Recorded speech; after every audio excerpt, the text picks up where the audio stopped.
and welcome back to my channel. I'm sorry it's been a while since I've shared a video with you, but I'm back now and I'm hoping to be sharing more with you over the next few months.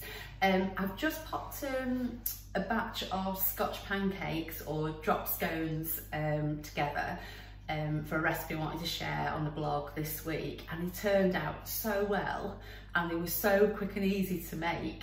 I thought that would be the perfect video for me to sort of share with you now.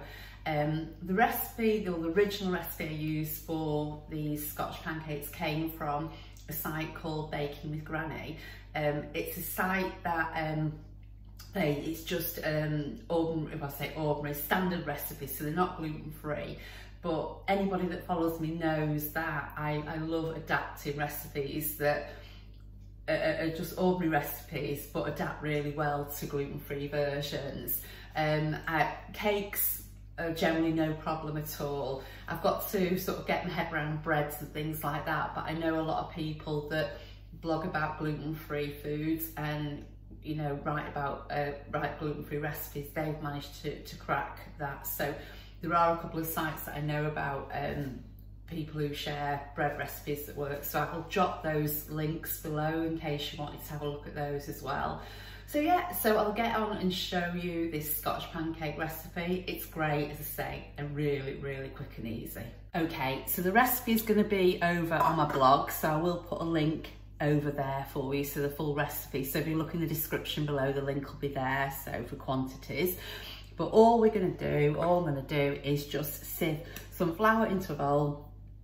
Okay, and the flour I'm using today is Asda gluten-free self-raising flour, which is that one. I really like Asda flour. I think I've mentioned that on here before, but it's great and it's really reasonably priced as well. So there's a little bit more flour left in the bowl. I'll still pop that in. I know it's not been sieved, but it'll be fine. Okay, so to that bowl then, I'm just going to add a little pinch of salt, which I've just got already there, and some caster sugar. And I'm just going to give that a little whiz around there with a fork. Okay. And then all we need to do to this, just to make it into a batter, is just add an egg and some milk.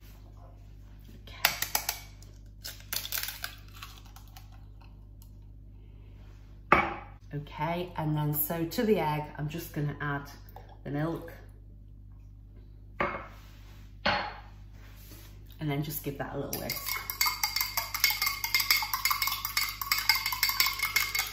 It really is so simple. And if you're wondering, if you've not had Scotch pancakes before, if you're wondering what they're like, the cross between like a standard pancake that you get in the UK, so the flat ones, the flat big ones that you have a lot of times with sugar and lemon, and also like the American pancakes. So they're not super thin like a standard pancake, but they're not super thick like the American pancake, like an American pancake, but they're really nice. My favourite way of having the Scotch pancakes is with just some butter. So I like them cold, but with butter, but you can have them toasted, which however you want to have them, and top them with however you want to do. But because there's sugar in there, I think sweet toppings work better.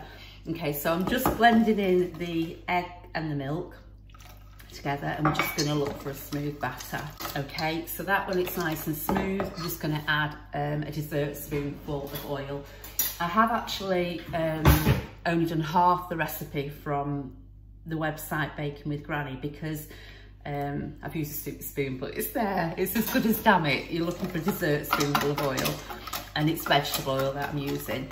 So yeah, so the recipe I just used half, and it gave me, when I made it before, it gave me quite a few pancakes. So so as I say, I think half is fine, but if you wanted to make a bigger batch, then that's great, and they will freeze as well, so that's perfect. Okay, so that's the batter all done. I'm just going to cook a few pancakes off now to show you how they look when they're done. Okay, so to the pan, I'm just going to add a little bit. So I've got just a normal non-stick frying pan. You can use like a griddle as well, but whichever you prefer. I've only got quite a small non-stick frying pan which fries about 3 pancakes at a time, but you just use whatever you've got. So you don't need, with it being non-stick, you don't need a lot of oil. I'm just going to gently heat this.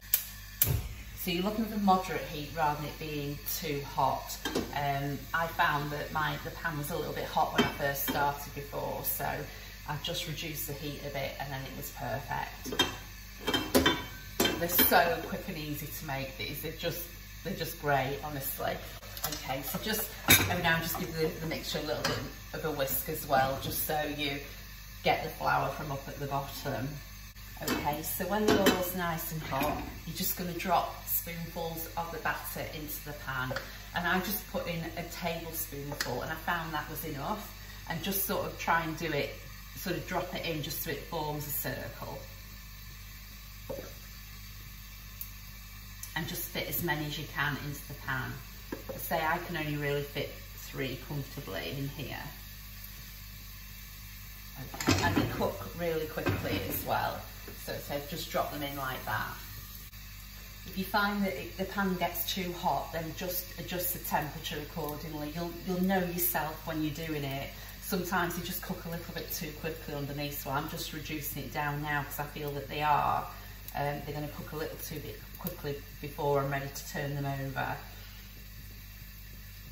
And also as well, you don't want too much oil in the pan. I think for me, I've actually put a little bit of a drop too much. But what you can always do is very, very carefully, obviously, just wipe out the little bit of excess oil with a super sort of a thick piece of kitchen towel, just so you don't obviously catch your hands when you're doing that. So once they start bubbling like that, if you can see they started bubbling, you can just flip them over then. Now those are a little bit well done, so I'm going to do another lot there. Okay, they are slightly well done those. But I think it's like when you do ordinary pancakes, I always think the first one that you put in is not that great. That's always the tester one, and it's a bit like that I think when you're doing these pancakes as well. You just get to the point where you can gauge the temperature and know it's all right in the pan. Okay, and again, they cook really quickly on the underside as well. So once they get to that point, then they are done. And you can just turn them out onto a plate.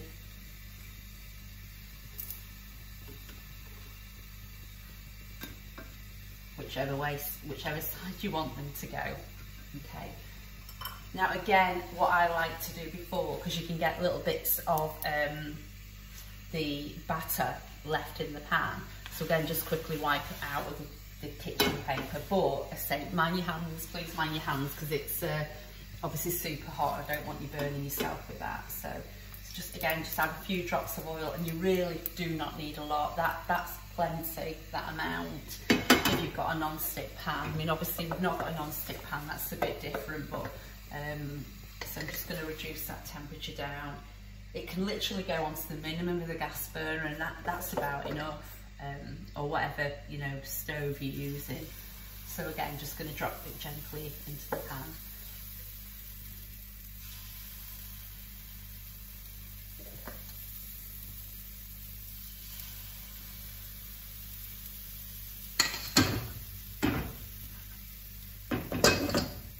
They really do take no time at all to cook.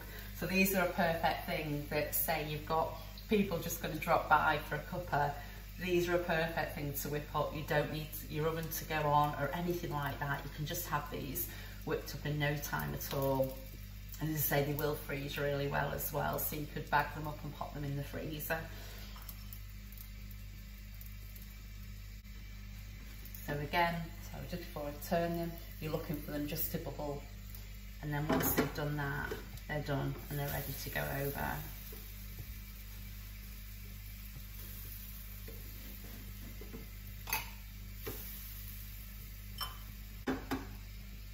They're not quite as well done, those ones.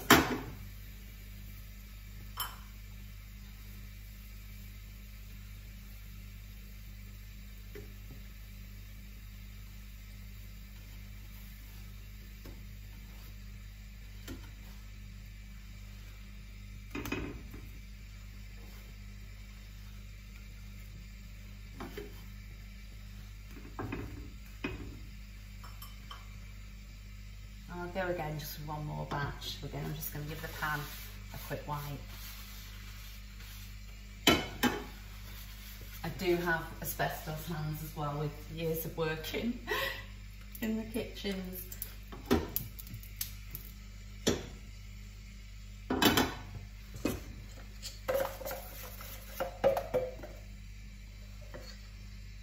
And again, just a little spoonful going in. And with these, to be honest, you can make them whatever size you want. But by dropping it in like this, you get them thicker than a standard pancake.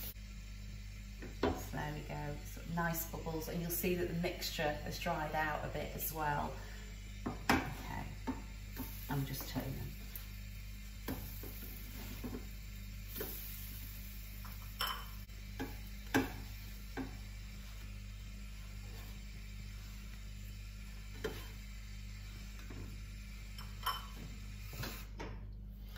There we go, and it's as easy as that to make the Scotch pancakes. Okay, so that's just a quick and easy recipe for gluten-free Scotch pancakes. I do hope that you liked the little video that I've shared with you. Thanks as always for watching. If you like the video, I'd love you to give me a thumbs up, and also if you're able to subscribe to my channel, that would be great. I look forward to being back again with you really soon with some more recipes that I think that you may like. But in the meantime, take care and bye for now.